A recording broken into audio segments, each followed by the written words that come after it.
तो गुरु छेद का भेद ही कुछ ऐसा है कि इसको लेकर के अक्सर लोगों में मतभेद होते रहते हैं। उदाहरण तो कई सारे हैं, परंतु अपने जीवन के नहीं बताऊंगा वरना तुम्हें समझ में आ जाएगा मैं हूँ कहाँ से। आपको आपके ही जीवन का एक प्रैक्टिकल उदाहरण बताता हूँ। इस एक छेद के लिए इंसान तो क्या, सावन आने पर कुत्ते भी आपस में लड़ पड़ते हैं। अब हम तो फिर भी इंसान हैं, हाँ कुछ होंगे कुत्ता प्रवृत्ति के, परंतु उनमें भी अंतर इतना सा है, कम से कम वो डॉगी के अलावा और भी बहुत सारी पोजीशन जानते हैं। तो फिर लाजमी है कि मानव जैसा क्षुल्ल प्रवृत्ति वाला पुरुष छेद के लिए अपने फड़वे न लगवाए। ऐसा कैसे हो सकता है? तो ठीक कुछ इसी कॉन्सेप्ट पर आधारित है हमारी आज की मूवी का नाम अनफेथफुल है। सुनकर ही ठरक जाग उठती है। तो इसे डाउनलोड कैसे करना है ये मैं थोड़ा सा आगे बताऊंगा, पहले एक्सप्लेनेशन तो देख लें यार। तो मूवी स्टार्ट होती है और हम एक मैरिड दंपत्ति को देख पाते हैं जिनका नाम एडवर्ड और कोनी था। हालांकि एडवर्ड हर रोज कोनी को कोने में ले जाकर के रोने धोने वाला कार्यक्रम करता है और कोनी भी इस चीज से काफी खुश है,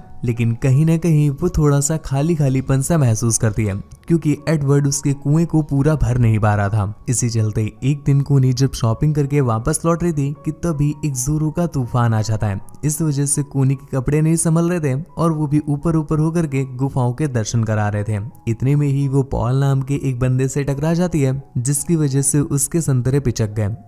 वो संतरे नहीं जो वो मार्केट से लेकर आ रही थी। खैर इस बीच कोनी को थोड़ी सी चोट भी लग जाती है तो पॉल उसे सजेस्ट करता है कि वो उसके घर पर चल करके बैंडेज वगैरह कर ले। कोनी भी उसकी बात मान करके उसके घर पे पहुंच जाती है, अपने जख्मों वगैरह को साफ करती है और बैंडेज कर लेती है। पॉल को थैंक यू बोल करके वो वहां से निकल रही थी कि इतने में ही पॉल उसे पकड़ के दे देता है, बुक दे देता है। इतनी जल्दी भी हवसिया नहीं, अब सीन आ रहा है। खैर कोनी भी उससे ले लेती है बुक और लेके चली आती है। पर घर पर जब वो उस बुक को खोलकर पढ़ रही थी कि तभी उसे पॉल का नंबर मिल जाता है। मतलब तुम चांस का लेवल देख रहे हो गुरु। पॉल कोई भी मौका छोड़ना नहीं चाहता, इसीलिए उसने वो बुक उसे दी थी। खैर इसके अगले दिन कोनी उसी नंबर पर फोन करके पॉल को थैंक यू बोलना चाहती थी, पर वो हेजिटेट करने लगती है, इस वजह से फोन रख देती है। लेकिन अगले ही पल उसने एक बार फिर से कॉल किया और पॉल को थैंक यू बोलती है, जिस पर पॉल ने उससे मिलने के लिए बुलाया और वो पॉल से मिलने के लिए उसके घर पहुंच जाती है। यहाँ पर पॉल को हम देख पाते हैं वो एक नंबर का प्यासा मानुस है। अभी वो दूसरी बार ही कोने से मिला है और अभी ही वो उसके साथ लबर लबर करने लग जाता है। इस बीच तो उसने झील के अंदर अपनी उंगलियां ही पहुंचा दी, जिससे कोनी तो बस एक ही सेकंड में आसमान में पहुंच जाती है। पर अगले ही पल वो वहां से वापस चली आई, पर उसके मन से ये ख्याल निकल ही नहीं रहा था जब उसकी उंगलियां उसके झीलों में थी। अगले दिन एक बार फिर से वो पॉल से मिलने के लिए उसके घर पहुंची और इस बार वो दोनों साथ में डांस करते हैं। पर कुछ ही देर में कोनी वहां से जाने लगी, लेकिन इतने में ही पॉल उसे पकड़कर एक कोपचे में ले जाकर पेल देता है। अब पहले तो कोनी बहुत मना करती है, पर जैसे ही उसकी बिल्ली चूहे को एक दो बार खाती है उतने में ही कोनी भी उसका साथ देने लग गई, जिसके बाद इनकी धुआंधार पिलाई चालू हो जाती है। और अब से कोनी का मन बिल्कुल भी घर पे नहीं लगने लगा है। वो घर पे भी बस पॉल के नाम की ही उंगली चलाती है, जिस वजह से उसकी उंगलियां भी काफी दर्द में हैं और घर की सारी सब्जियां भी खट्टी कर दी हैं। इसलिए अब वो पॉल के कांटेक्ट में ही रहती है और इनका पिलम पिलाई का कार्यक्रम दिन में कई बार होने लगता है। इसी चलते एक दिन ये लोग जब रेस्टोरेंट में ही चाटा पोछा चटकाना चालू कर देते हैं कि तभी कोनी का बाबू एडवर्ड उसका ऑफिस कलीग उन्हें रेस्टोरेंट में चटकाते हुए देख लेता है। उसी रात एडवर्ड भी कोनी को बाथटब के अंदर घोड़ी बनने के लिए बोलता है, पर कोनी इस बात के लिए उससे मना करके वहां से उठकर चली जाती है और बेचारे एडवर्ड को आत्मनिर्भर बनना पड़ा। एडवर्ड को भी अब कुछ अजीब लगने लगा है क्योंकि इस समय वो कोनी के खेतों की वाटर सप्लाई तो कर नहीं रहा है, लेकिन फिर भी उसकी लड़खड़ाती हुई चाल ये बात बता रही है कि वो कुछ तो ले रही है। इसी चलते एक दिन वो उसे पेलने के प्लान में उसे बाहर चलने के लिए बोलता है, पर कोनी उसे ये बोल करके मना कर देती है कि उसे पार्लर जाना है। एडवर्ड भी उसे कुछ नहीं कहता, पर अपने ऑफिस जा करके कोनी के पार्लर पर कॉल करके कंफर्म करता है, जिस पर उससे पता चला कि कोनी की आज कोई भी अपॉइंटमेंट नहीं है, क्योंकि कोनी को तो पता ही नहीं था कि वो पार्लर का फेशियल नहीं बल्कि अपने बाबू का फेशियल लेती है। दूसरी तरफ कोनी भी अपने बाबू को दूध पिलाने के लिए जा रही थी कि इतने में ही उसकी कुछ फ्रेंड्स वहां पर आ जाती हैं जो उसे अपने साथ रेस्टोरेंट चलने के लिए बोलती हैं। कोनी भी उनके साथ रेस्टोरेंट चली जरूर आती है, पर रेस्टोरेंट वाले बेचारे बस इंसानों का ही पेट भर सकते हैं। कोनी की बिल्ली तो अभी भी प्यासी थी, तो उसकी प्यास बुझाने के लिए वो तुरंत ही अपने बापू पॉल को कॉल कर लेती है और फिर वो दोनों वहीं का एक कोपचा ढूंढते हैं और बाथरूम में ही रगड़ना स्टार्ट कर देते हैं। एडवर्ड इन सब चीजों को लेकर के काफी परेशान है और इस समय उसे मुठिया ही चलानी पड़ रही है, तो ये चीज उसे और भी दुख दे रही है। तभी वो एक डिटेक्टिव को हायर करता है कि आखिर वो पता करे कि कोनी तो घर पर दूध पिला नहीं रही, तो आखिर वो किसकी चाय गोरी कर रही है। और फिर कोनी को गोली देने के लिए वो काम का बहाना पेल करके घर से चला जाता है, ताकि अब कोनी और भी ज्यादा आजाद फील करे और घर पर ही गड्ढे खुदवाना चालू कर दे। कोनी भी उसके जाने पर बहुत खुश होती है। इसके बाद तो पॉल को वो अपनी पूरी तिजोरी ही दे देती है।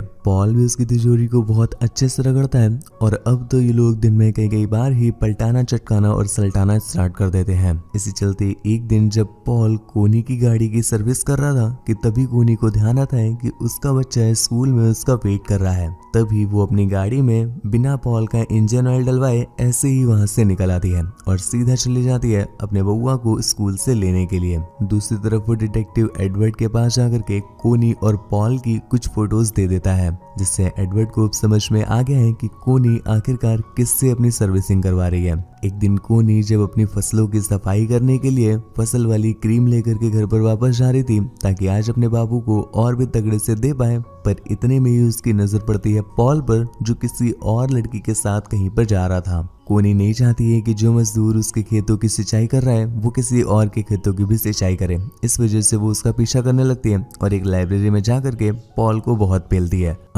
मारने वाला पेलना। खैर कोनी गुस्से में बिल्कुल गर्मा गर्म हो गई थी, तो वो उसे ठंडा करने के लिए अपने साथ अपने घर ले आता है, जिसके बाद वो उसे पलटा पलटा करके ऐसा रगड़ता है कि कोनी गुस्से से खुश हो जाती है। जिसके बाद वो अपने कच्चे बादाम मटकाते हुए जब घर जाती है, उतने में ही एडवर्ड वहां पर पहुंच गया। पॉल एडवर्ड को देख करके थोड़ा सा अजीब फील करता है, लेकिन वो उसके साथ बात करने आया था। पर तभी एडवर्ड की नजर पड़ती है एक गिफ्ट पर, जो उसने कोनी को दिया था उसके बर्थडे पर। उसका गिफ्ट यहाँ क्या कर रहा है ये देख करके एडवर्ड को बहुत गुस्सा आ जाता है, तो वो उसी गिफ्ट से पॉल के सर पर हिट कर देता है, जिस वजह से वो जमीन में गिर गया। पर हमें पता चलता है कि उसके तो फड़वे ही लग गए, मतलब भैया जी टै हो चुके हैं। इतने में ही उसे कोनी का भी एक वॉइस कॉल रिसीव होता है, जिसमें उसने बोला था कि वो अब ये सब कुछ नहीं चलाना चाहती। अब वो अपने बाबू का ही डंडा अपनी झील में लेगी, इसके अलावा उसे और कुछ नहीं लेना। एडवर्ड उसके इस वॉइस मेल को सुन लेता है, जिसके बाद वो पॉल की बॉडी को अपनी गाड़ी में डाल करके ठिकाने लगाने के लिए निकल गया। दूसरी तरफ कोनी बाबू भी अपने बाबू के लिए जंगलों की सफाई करके और सरसों का तेल लिए बैठी है।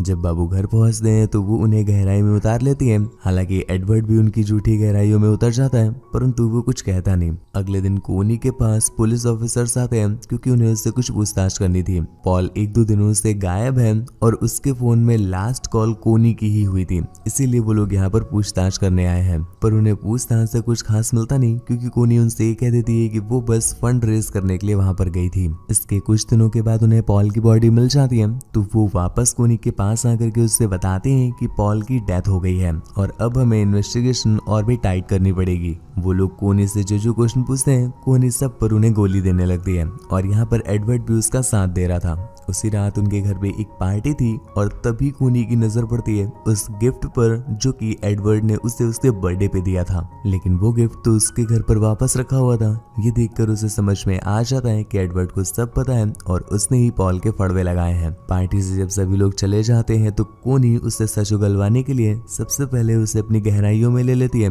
और फिर उससे बातें पूछती है, जिस पर एडवर्ड को गुस्सा आ गया और वो उससे कहता है कि उसे वो सब कुछ पता है कि उसने कितने कितने शॉट झेले हैं। वो तो पॉल को नहीं बल्कि कोनी को मारना चाहता था, लेकिन बेचारा पॉल तो बेवजह ही निपट गया। मूवी की एंडिंग पर वो लोग एक और पार्टी से लौट करके जब घर पर आ रहे होते हैं तो कोनी एडवर्ड से कहती है कि बाबू हम लोग ये शहर ही छोड़कर कहीं और जाते हैं, क्योंकि यहाँ पर हमारी बहुत गंदी गंदी मेमोरीज हैं। किसी दूसरी सिटी में जा करके हम लोग रहेंगे और वहाँ पर कसम से बाबू सिर्फ मैं तुमको ही दूंगी, इवन तुम तो दोनों दरवाजे खोल देना। ये बोल करके वो उसे अपने दूसरे दरवाजे में भी एंट्री दे देती है, जिसके साथ ये मूवी यहीं पर एंड हो गई। तो गुरु तुम्हें मूवी कैसी लगी नीचे कमेंट करके जरूर बताना, और हमारे सेकंड चैनल को तुमने अभी तक सब्सक्राइब नहीं किया है प्लीज उसे भी सब्सक्राइब कर लीजिए, क्योंकि वहां पर तो हम इससे भी तगड़ी तगड़ी मूवीज एक्सप्लेन कर रहे हैं। उसका लिंक नीचे डिस्क्रिप्शन में दिया हुआ है। मूवी को अगर डाउनलोड करना चाहते हैं तो आप टेलीग्राम पर आ सकते हैं, लिंक नीचे डिस्क्रिप्शन में दिया हुआ है। मुझसे बात वगैरह करनी हो या मुझे देखना चाहते हैं तो आप इंस्टाग्राम पर आ सकते हैं, उसका लिंक भी नीचे डिस्क्रिप्शन में दिया हुआ है।